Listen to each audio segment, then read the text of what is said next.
అత్తమ్మ నేను కలిసి అయితే టమాటా పచ్చడి పెట్టాము. ఇది ఎక్కువ రోజులు నిల్వ ఉండదు, ఉడకబెట్టి పెట్టాము. ఇంకా టమాటాలను ఎండబెట్టి పెడితే ఇంకా చాలా డేస్ ఉంటుంది. ఇది టెంపరవరీగా ఒక 1 మంత్ మాత్రమే ఉంటుంది. దీనికోసం మంచి టమాటాలు తీసుకోవాలి, వాటిని మంచిగా కడుక్కొని తుడుచుకోవాలి తడి లేకుండా. వాటిని చిన్న చిన్న ముక్కలుగా కట్ చేసుకోవాలి.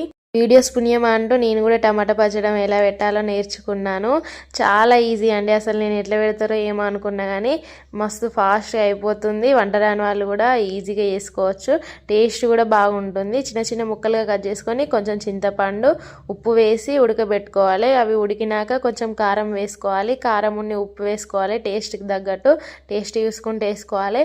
కొన్ని ఎల్లిపాయలు తీసి వీటిని పట్టుకోవాలి, కొన్ని ఏమో విడిగి ఉంచుకోవాలి తాల్పులోకి. ఇలా అయిపోయాక ఇక కథం పోపుకి వేసుకోవాలి. ఆయిల్ తీసుకోవాలి తగినంత, నేను మెజర్మెంట్స్ చెప్తలేను, మీకు తోచినంత వేసుకోండి. ఆవాలు, జీలకర్ర, ఎల్లిపాయ ఇంకా ఎండుమిర్చి కూడా వేసుకోవాలి.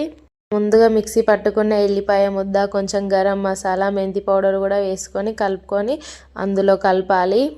వేడివేడిగా డబ్బాలో పెట్టకూడదు, కొంచెం చల్లన్నాక డబ్బాలో పెట్టి స్టోర్ చేసుకోవాలి. ఇంకా అంతే, సూపర్ టేస్టీ టమాటా పచ్చడి రెడీ. పచ్చడి కేవలం మా వారి కోసమే. ఓకే బాయ్ ఫ్రెండ్స్, ఉంటా. మరి సబ్స్క్రైబ్ చేసుకోండి, నెక్స్ట్ వీడియోలో కలుద్దాం.